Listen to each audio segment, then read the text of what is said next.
Hi and welcome to Simplifying Rural Marketing by Ajay. Today, I'm excited to welcome Mr. Ajay Chaturvedi, who is an entrepreneur, author, speaker, and a darshanik. Ajay has coined a term Kulhad economy. He's really passionate for the same. So, without wasting much of the time, I would request Ajay to tell us what Kulhad economy is. So, welcome, Hi, Ajay. hi, Ajay, Hi. and hello to all. Thank you for being on this webinar. So, Kulhad economy, as the name suggests, is exactly that. When I explain to people, people talk about sustainability and reusability, and how the economy can make better economic sense for people. And so I tell them, Kulhad is literally a mud cup when it is made by the farmer or the potter after it rains when the soil is soft. It's made and sold to a tea or any other seller who then augments it with a product and makes his own profit, sells it to a customer who consumes the product and then throws it back into the same mud.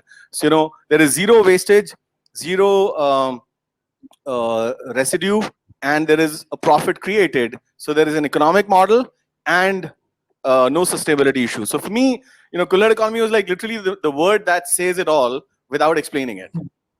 Hmm. Yeah. So everybody has been talking about creating wealth, rural wealth creation, and so on. So does your cooler economy complement the same, or you have a different perspective for this?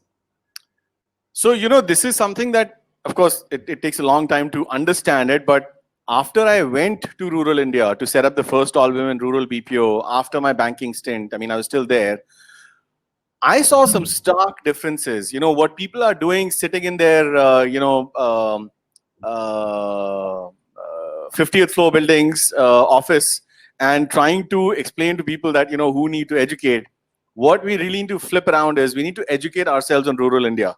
So the example that I normally give is that, you're working with a tricycle's manual and you have a non-working spaceship here that you don't really know how to operate, right? So that's rural India. The wealth is immeasurable. Not just rural India, it's rural areas across. And that's why I don't even call them rural areas. I basically call them places that have not been accessed, right? So when you talk about that wealth can be tapped once you start understanding what it is, right? And especially at a time like this, a pandemic like COVID, coronavirus, is in a way the silver lining for us, because this completely flips the pyramid, right? There is a deflation in the cities' economies. People have gone back to the rural areas. So we need to start re-strategizing, rethinking, re-understanding, and learning for ourselves of how rural India is, which, I'll talk in the due course to tap So the wealth. I just step back, Ajay. So how does cooler economy benefit the people? I mean, how does it help the students or anybody who really need to understand what cooler economy is? So take a simple thing. Let's talk numbers, right? Because everyone gets numbers. I've explained this before and I explain it again. Some very simple metrics. The British colonized India for 250 years, right? Before that was the Mughals. After that, we've had 70 years of education. The total penetration of English language in India, the people that communicate in English, is less than 5%. That's staggering. When you look at the life insurance industry penetration, it's $10 billion in investments, marketing budgets, advertisements. Every third ad used to be a life insurance ad. $1 billion in net losses, by writing claims and things. The total penetration of life insurance industry in India today is still less than 3%.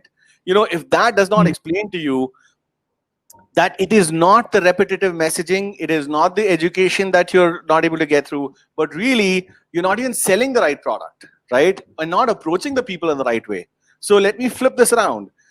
A person that you go to, the farmer's wife, you go and make a proposal that, give us 50 rupees and we'll make your life insured, the farmer's life insured. And she refuses. Because simply saying in Hindi, एक किसान की कीमत, जान की कीमत उसकी ज़मीन से कम है, right? उसकी ज़मीन की कीमत उसकी जान से ज़्यादा है. That's essentially what they're looking at. So the wife of the farmer is saying, look, we have like half an acre, quarter acre land, which is more than sufficient for us. This is something that, Pandit Lal Bahadur Shastri also said, that, it's really about the Jawan and the Kisan. If you have enough land to sustain your family, that's all you really need. After that, everything is frills and fancies. So I'm not advocating that we only restrict it to that, but that's the first step, right? Once you get that first step, the people start generating value for themselves. They start creating wealth for themselves. It's only then that they get the disposable income for you to create value for yourself, for the rest of us, right? What you're doing right now, you're taking away those necessities. And I mean, it's happened with repeated case studies. Called toothpaste brand comes in, it says, koila is bad, namak is bad, tail is bad, now everything is good. So what have you done? Literally, right? So Yes. Maggie started out, if you remember the first packet of Maggie that we were given free in school, we got it back home. I don't think any of us were able to eat it fully, right? And I come from a vegetarian family, right? So people who even had non-veg, like, what kind of taste is this? Today, Maggie is literally dal chawal. I mean, you might say that Maggie has changed and whatnot. Maggie is dal chawal today. Don't go further. Kentucky Fried Chicken. Naam mein bhi chicken hai. That's the first company that started selling vegetarian burgers. So it is time that you start understanding that, maybe we really never made an effort to even understand rural India. That's the real India. So now coming back to the life insurance industry example, the wife of the farmer who does not buy a life insurance for 50 rupees a month will actually perform a puja in a Hanuman temple for 100 rupees. A lot of people will laugh at this and say, oh my God, look at this. But see, that's the point that I'm trying to tell you, that you don't understand the technology. That's why I wrote this book on swastik, right? Unless you understand the 4 states of being, evolution, the 4-state philosophy, you will not be able to understand what's going on over there, right? That's pretty much the point. Once you get it, the people who are trying to make value from and create wealth from, create wealth for themselves.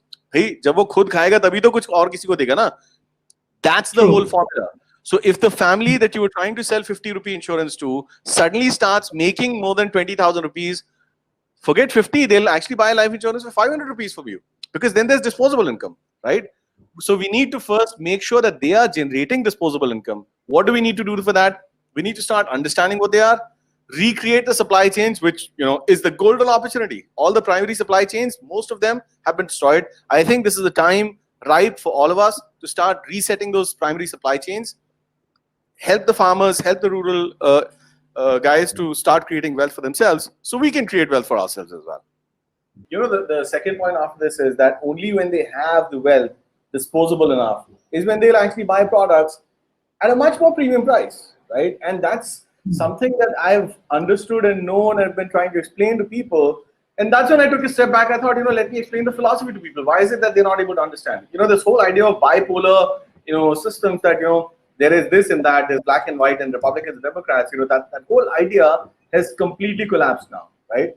And that once we get through to ourselves, we start educating to rural, ourselves to rural India, is when you realize that wealth creation goes through another level, right? So the Hanuman temple example that I gave is one thing. You can go to a completely different parallel here. And this is another example that I've given, that you understand that Scorpio, for example, was launched. So by the way, we don't have any indigenous cars so far that have been made in India, right? And Scorpio is by far the most successful. So it was launched in 2002. And since then, it has increased in size, quality, price. Everything is different from what it was in 2002. You can still make out that it's a Scorpio, but it looks very different. The thing is, the success of Scorpio is, it is successful because it's changed completely and they're still selling well. Can you mirror that onto any FMCG products? I can't. Every product in FMCG is reduced in size, reduced in quality, increased in price. So net, you're just playing an Excel game for yourself. If you really had an idea, you would have actually taken a step back and started to sell products that are needed, instead of taking complete U-turns. So you basically started out with Maggie, finally took a total U-turn, started selling dal chawal. It looks like Maggie, but it's still dal chawal. You're selling Kentucky Fried Chicken, but you're selling a vegetarian burger. Yeah, boss, if these people have banged their heads for 20 odd years and changed, what is it that you're not learning? So come to people like me, I'll tell you, look, there is a difference.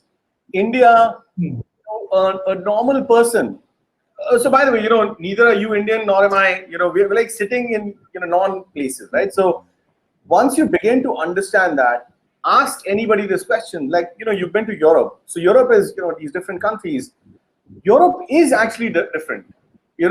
London or a UK is different from Spain, is different from Portugal, is different from Italy. Yeah, there are all white people, but that's it. When people talk about India, oh my God, India is so different. It's diverse. It's got the colors change, food changes, habitat changes. Yes, sir, it does change. But you know what unifies India? You go to Kashmir, there is a Shiva temple. You go to Kanyakumari, there is a Shiva temple, right? And these are the examples that I usually give. Yes. So a Tata launched a Tata Nano, okay? But they called it Nano. Who are they competing against? And people say, well, they were competing with Maruti. Okay, fantastic. So, what was it that they failed in? They said, well, Maruti had better distribution and, servicing outlets. And I'm thinking, Tata trucks have been there forever. If Hero Honda can set up their own servicing outlets for the financing arm, why couldn't Tata just flip something around and set up Tata Nano servicing outlets as well? And, they raised their hands for it. So now let me take a step back. Who do you think is the most popular deity in India? It's Hanuman. Subliminally speaking, what did Suzuki sell their car as? Maruti. It's another name for Hanuman, right? That's subliminal. Now, this is not something that can be understood by science. It can't be understood by modern economics. It can't be understood by a case study that you're doing. This is the sentiment. And I'm not the one who's driving it. This is what it is running on. There is nothing you can do. Why am I quoting such figures, like staggering figures? Mughals, 600 years. British, 250 years. 70 years after that. Yeah, ye nahi change kar paye, to tum kaun ho? Right? I mean, what are you thinking, right? And today we have internet. So that's the power that I'm talking about. The India you think is not what it is. It's a mantric culture. That's what I've tried to explain in the book. We were going to get through to that philosophy as well. West is primarily yantric. India we're talking about is primarily mantric and tantric, right? Now, these terms are not the conventional terms that you're used to hearing. So please, all the listeners, do not take this literally the way I'm saying. Tantra is not what you think it is, right? These are very deep esoteric terms.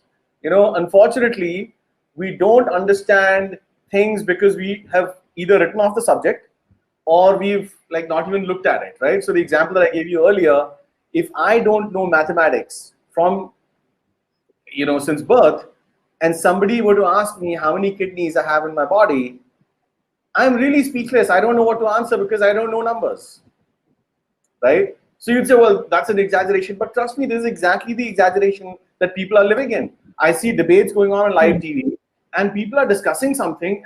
I'm just thinking, look, guys, what's wrong with you?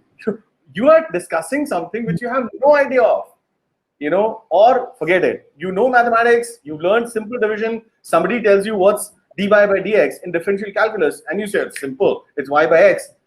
Boss, differential calculus is an arm of mathematics, but it's different from regular mathematics. And they are somehow not understanding this, right? So now let me get back to what makes sense for rural India. There was a mass exodus from rural India, and cities were getting crowded. What we'll see is a deflation in the cities. What we've already seen, there were about 3-4 lakh workers that went back from Delhi to different states, UP and Bihar. It's the same thing that's happening. What do these people do? They are now going back and repopulating, rehabitating their own places, lands and agriculture and whatnot. People like us, if we take the right steps, and like I said, India's agrarian crisis is not an agricultural problem. It is a supply chain problem. We don't have a sustainability problem. We have a mindset problem. So here's the mindset problem. Ask anybody who is a thinking individual. Ask them, what crop do they grow 20 kilometers or 30 kilometers from where you live? They'd have no idea. Ask anybody, right? Anybody living in Mumbai, Delhi, Bangalore, Gurgaon, wherever. They're like, oh yeah, I've been to rural India. What have they done? They've actually driven past like a rural road. That's it. They've seen a woman carrying a pot on their head, and oh my God, I've seen rural India. Click 2 pictures, and that's it, right? But the thing is, you have no idea what rural India is. Why am I saying this? Because I've really traveled to the depth and studied in a different way. You need to somehow understand from that perspective. So once these people are there, if you can now help build those supply chains that connects the buyers to the sellers, because look, there is right now with the current economic model, again, I'll qualify my words. With the current economic model, the wealth is primarily in urban areas. If we set the supply chains again right, the wealth will start flowing the right way. It will start recreating itself. And agrarian crisis is a supply chain problem.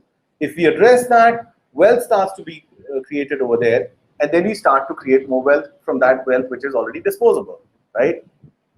How is this possible? It is now possible because the people have gone there. Necessity is the biggest driver of innovation. And we are at that point now, right? So on the one hand, people are talking, well, loss of livelihoods and jobs are lost. And, help me understand one thing. And I'll say something, very, very critical. When you go to, eat meat at any particular place, you check with the people, right? How many of those people that were actually initially slaughtering or doing whatever have just left their professions and become a security guard? How many guys who were initially growing fruit and now just becoming a peon or a security sort of personnel, and most of these guys are not even qualified to do that, right? I know it from my own experience because we have security guards. Those same people actually did have good livelihood. So today what they're making is about 10, 12, 13,000 rupees a month. Or a driver, for example, who you're not calling anymore, the guy could actually be earning far more, right? So I think it's really us who are the narrative drivers. So how are we powerful? We're the ones who can make that narrative. We're the ones who can drive that whole change. And it does not have to be at like a mega 100% scale. It just needs to start off at a very small scale in and around Gurgaon and Delhi. And I think that's where we can kick off the big changes. So Ajay, yes. Yeah.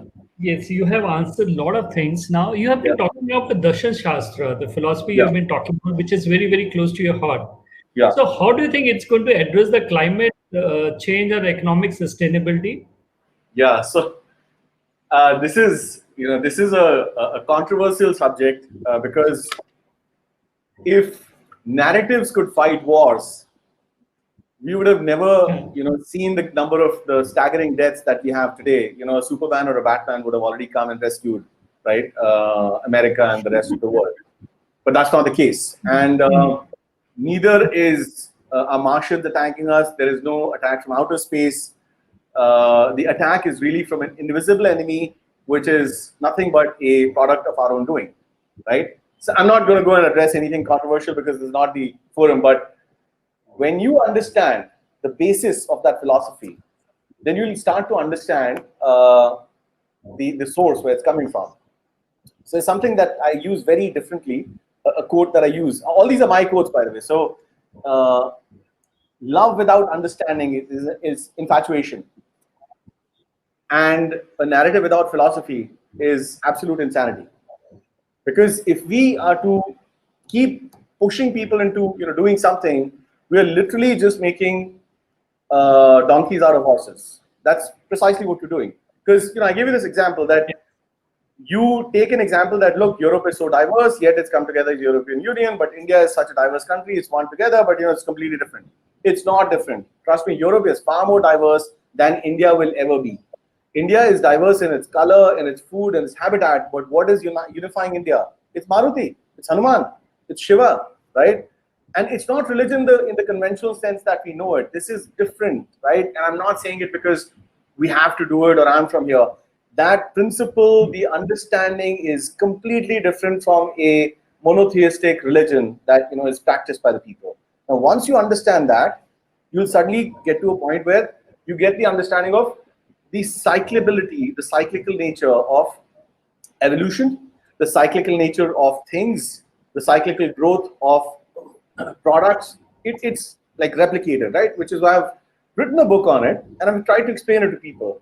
So there are the philosophy that we espouse and we've sort of grown up with. I didn't really go in depth when I was a kid because I was quite fascinated with the Western philosophers, different philosophers, Swan Tzu, Chinese philosopher, and it's fantastic. It's deep, it's very romantic, it's great, but it's not quite connected to the grassroots that you're wanting it to, right?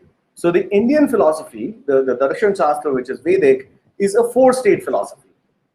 So char avasthaon ki trigunaत्मक prakriti. You have to understand what's trigunaत्मक. Trigunaत्मक is basically satogun, rajogun, tamogun. There is Trinity, which is Brahma, Vishnu, Maheshwar. It's the exact same thing, which is the Father, Son, and the Holy Ghost. So it's practiced everywhere. It's just that they don't know the same thing, right? And the four states is also the four states, exact states that you use. So there are four Vedas, there are four main directions, there are four yugas. When you start to go deep, it's dharma, arth, kam, moksha, buddhi, shuddhi, vriddhi, siddhi. It's like all four state philosophy, right? So how is this helpful in my economic progress today? Well, when you know where the progress is, right? So I can't start selling apples, or I can't start selling mangoes in December, right? Once I understand here, there are main 6 seasons, and broadly there are 4. This mango season will come in summer. So I can start preparing for mangoes before that and start preparing. So, people then point, well, that's nature. Well, I'm talking about nature. I'm really just talking about nature. Philosophy is very, completely in sync with nature. Once you start getting it, you're like, okay, fantastic, right? So that's one aspect of it. The char avasthaon ki trigunaत्मक prakriti. So there's 4 states and there's 3 principles. Those 3 principles are also the same as sun, moon, and earth. That's the reason why you take off your shoes when you go into a temple. To earth yourself. Because you've done Surya Namaskar, you've done Chandra Namaskar, now you have to earth yourself. That is the reason why you have 3 points and a plug point. You have positive, negative, and earth. So you're earthing the computer, but you're not earthing yourself. So, again, people will get lost. What I'm connecting you is, there is nothing different in the nature. Nature is exactly the same. Because you're looking at simplistically does not make the nature simple. So all we need to do is start changing our perspective to be as broad and as in-depth as the nature itself. We can't become the nature, but because you're part of it, but be as accommodating, because once you do that is when you start to understand how things are going, right? The more you're in tune with it, the more the economy can be in tune with it, and automatically it's sustainable, right? Sustainability is not a problem that we've got from Mars. It's not imported from elsewhere. It is a very, very simple thing. Sustainability in one line is, you live in Delhi, do you know what is growing 50 kilometers from where you live? If you don't know what is growing there and you're not eating what is growing there, you are the sustainability problem. If they're growing mustard and you're eating, cheese pizza, well, you're the sustainability problem. So the sustainability problem is as simple as that. What you're growing is what you're eating. Yes, then there is this, the add-on, which is, the wealth creation, where you start to create the aspirational products. So those aspirational products will come after the wealth is created. But somebody who does not have food to eat, right? The guy who's sitting on the street and eating sattu ka aate ki roti and, with dal, and you're forcing, look, boss, this guy can't afford a cheese pizza, he's really poor. Well, I think there's a fundamental understanding problem that you have, right?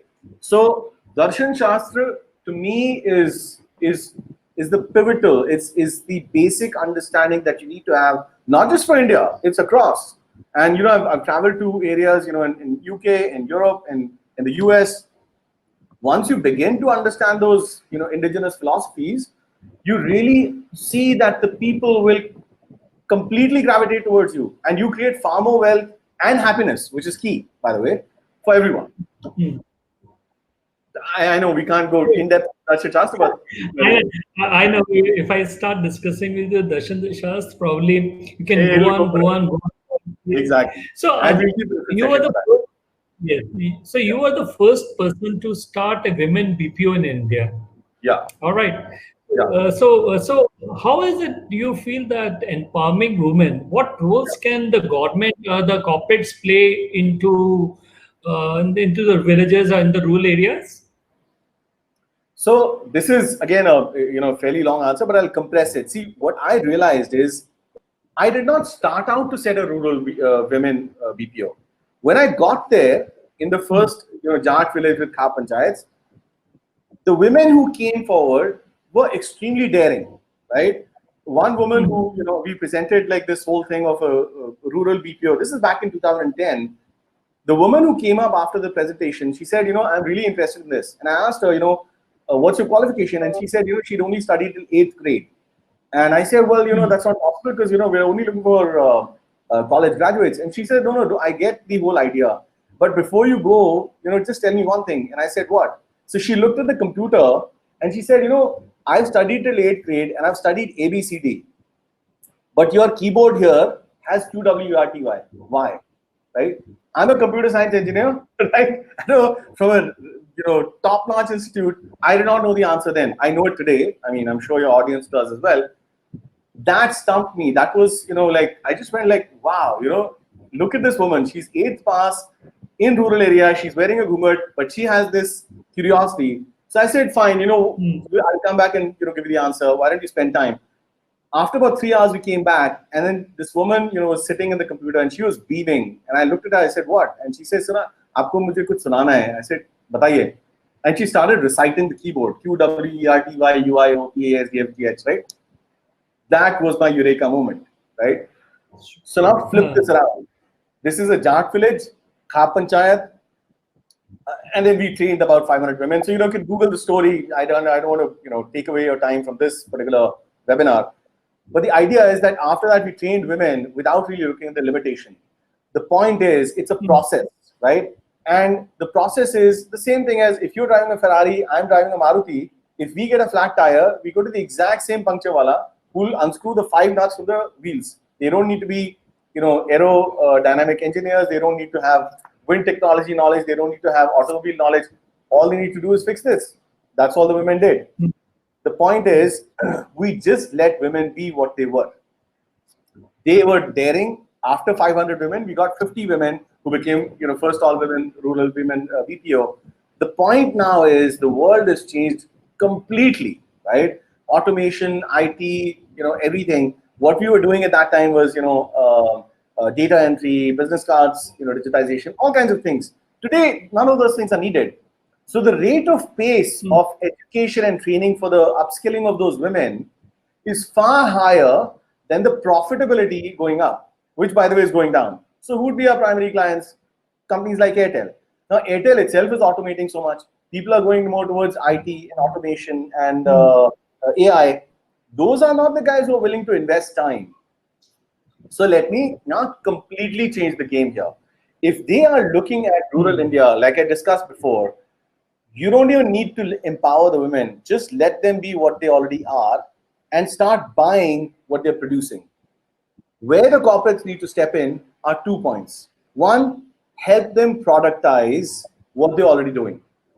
Be it a product, be it a service. Just help them do that. That's it. True. Like that. And to forget whole India. Yeah, you take 100 villages and just focus on one product or one service.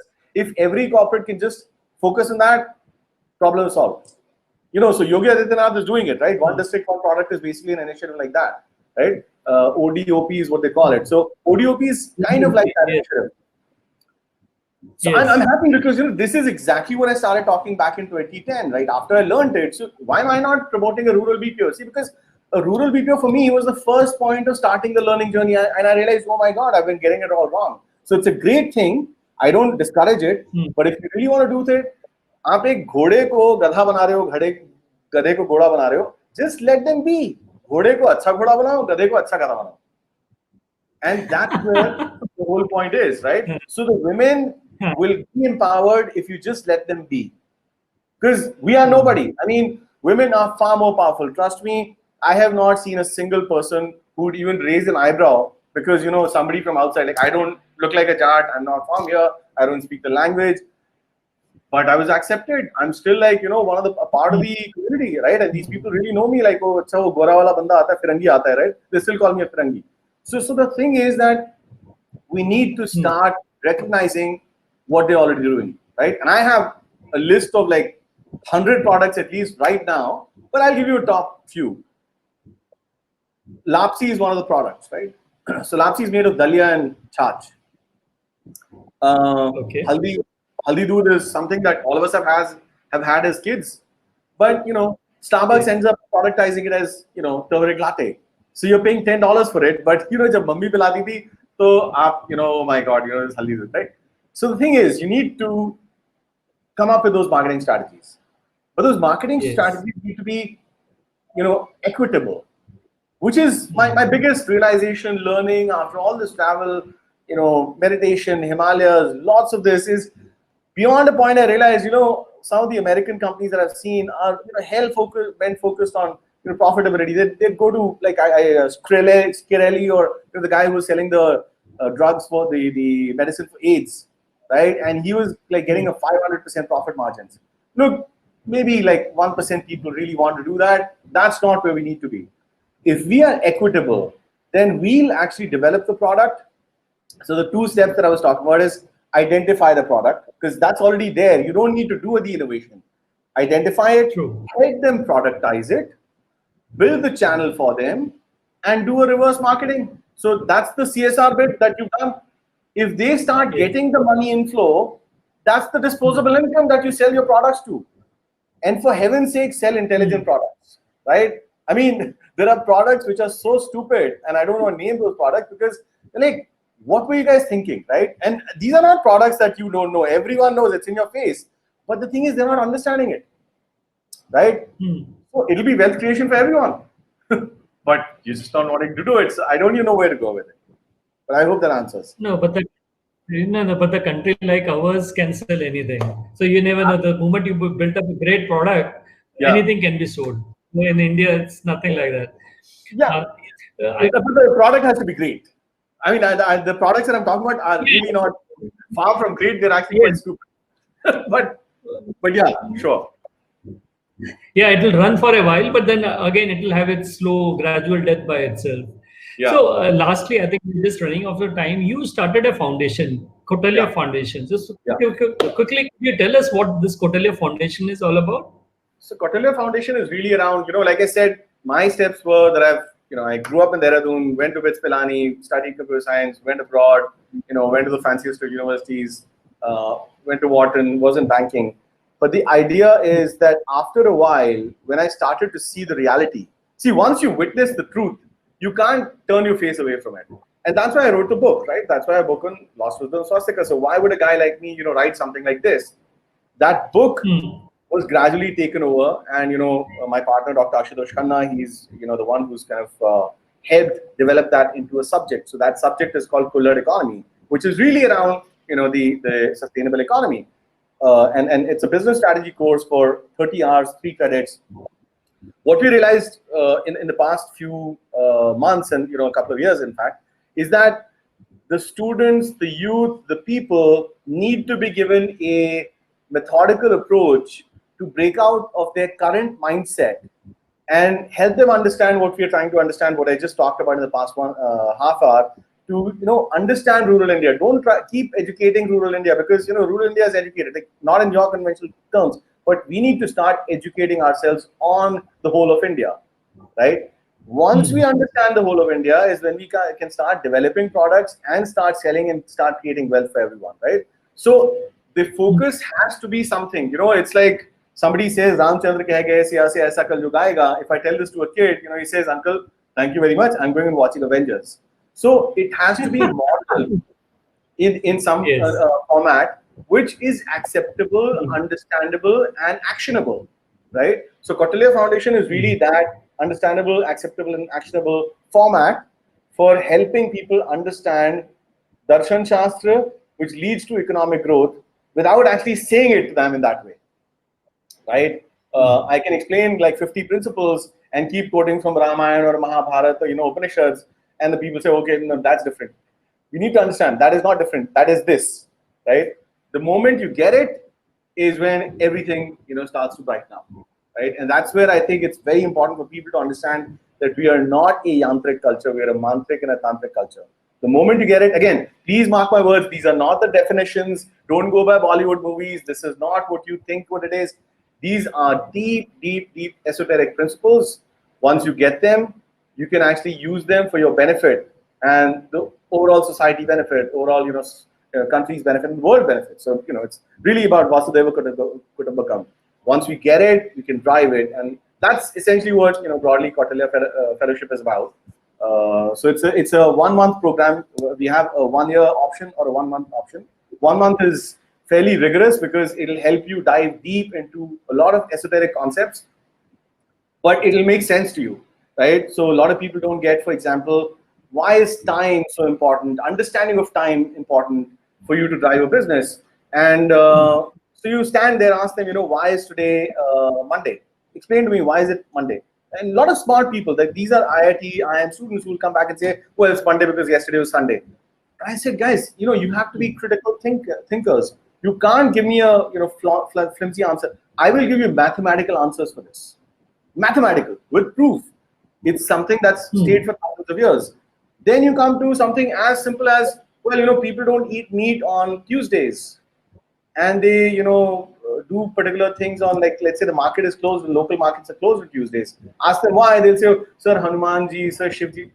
Yeah, it's a logical answer, mathematical answer, provable. These are the kind of things. So once you understand that, exactly, you're going and banging your head in selling a FMCG product when the market is closed. Now you're educating people, change your market, start opening on Tuesdays. That's what we've done. But the thing is, you can grow an apple tree and you can buy mangoes separately. But you can't keep planting mangoes on the apple tree and say, I've got a mango tree, right? That's essentially what we've been trying to do. You can't keep changing, because at the end of the day, the roots will always remain. I've given the numbers: 250 years of British, 600 years of Mughals. We've maintained, right? Mangalwar is still Mangalwar. You still find the Navgraha in the temples. That society, nature, the basic roots will remain. And that's with all the people. And I'm talking about Indians. I'm not talking about like Hindus. I'm talking about Christians, Muslims. These guys are the same DNA. They have it. They just don't want to recognize it. So superficially, I'm wearing a cap. You're not. Okay, great. But you're still the same. That's essentially what Quarterly Fellowship is. So 1 month we compress it for them in an internship, and it's an intense sort of immersion-oriented course. And how do you register? This is a question coming from the viewers, that how do you get this thing registered? How do they get registered? So that's something that we'll float through your channels, through Zoho and through your network. We'll help them sort of get to the people. Once we get it, we are able to identify, select people. Again, your understanding has to be at a minimum basic level. We can't start educating you from absolute zero. So and there has to be a sort of minimum openness to understanding, because these are concepts with an extreme scientific temper. I've said it before, and I'll say it again. I'm not talking about belief systems. I'm not talking about religion. I'm talking about pure relationship building based on scientific temper. So that's essentially what Kautilya Fellowship tries to teach them. Great. So it was wonderful talking to you, Ajay. It was a pleasure. Likewise. I think when I talk to you, I think it is generally the talk is more than hours and all. So here's limitation for the time. And we'll try for the viewers to put a banner on our website, www.ruralmarketing.in. And if people are interested, they can get themselves registered. Or you can watch this the video on the Facebook, on the LinkedIn, and on the YouTube channel of our Rural Marketing. And in case you have any questions, you can send your questions and we'll try answering this. Thank you so much, Ajay. Thank you for being with us.